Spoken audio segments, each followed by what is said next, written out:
खुलासा किया है। भारतीय सेना ने कहा है कि इंडियन नेवी को सिर्फ सरकार के इशारे का इंतजार था। इशारा मिलते ही हम कराची पोर्ट को तबाह कर देते।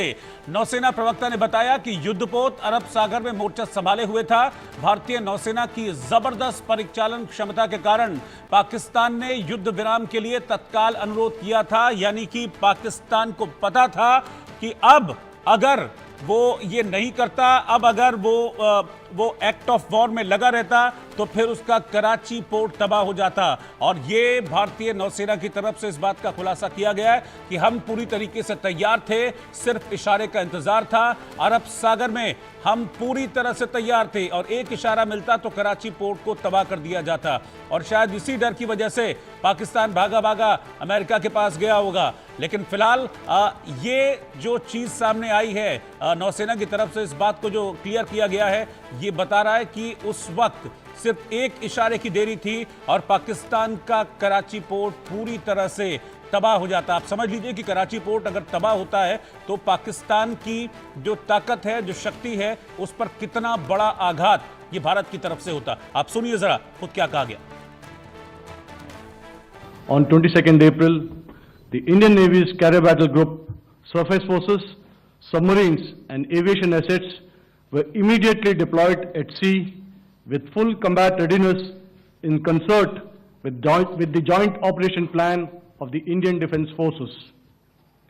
You may be aware that we tested and refined tactics and procedures at sea during multiple weapon firings in the Arabian Sea within 96 hours of the terrorist attack. The aim was to revalidate our crew, armament, equipment and platform readiness to deliver various ordnance on selected targets precisely. Thereafter, our forces remained forward deployed in the Northern Arabian Sea in a dissuasive and deterrent posture with full readiness and capacity to strike select targets at sea and on land, including Karachi at time of our choosing. तो आप अभी an Pramod, जो कि director general navy operations हैं, उनको आप सुन रहे थे और उन्होंने बता दिया कि कैसे पूरी तैयारी थी।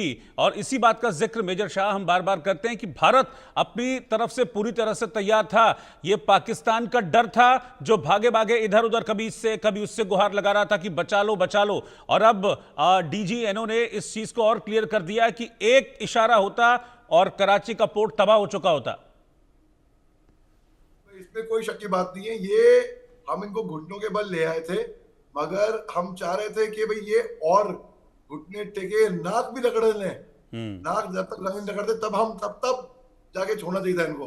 हमने थोड़ा सस्ते में इनको छोड़ दिया, ठीक है, हम इंसान हैं, हम, अच्छी बात है, पर इनको नाक रगड़वाना चाहिए था। घुटने के बल तो ले ही आए थे हम। तो कोई, क्योंकि हम इंसानियत में यकीन रखते हैं, सरकार को पक्का कोई लार्जर स्ट्रैटेजी, उनका कोई प्लान होगा कुछ जो हमको नहीं दिख रहा है।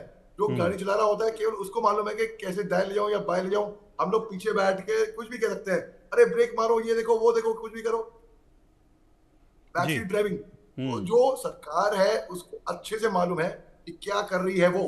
तो आप भरोसा रखिए, बस उनके बाजू मजबूत करिए बस, क्योंकि हम सब का दुश्मन एक ही है। वो है अभी पाकिस्तान की तरफ से जो उग्रवाद, आतंकवाद, दहशतगर्दी यहाँ पर आती है। हमने, हमारे प्रधानमंत्री साहब ने कभी नहीं कहा था कि हम पाकिस्तान के साथ ये करेंगे, पाकिस्तान को वो करेंगे। उन्होंने कहा आतंकवादियों को करेंगे। पाकिस्तान की चोर की दाढ़ी में तिनका था, उनको लगा उनके खिलाफ बात की जा रही है। उन्होंने बोला हम रिटेलिएट करेंगे। अरे भैया, हमने तो आपको बोला ही नहीं, हमने तो आपको बोला ही नहीं।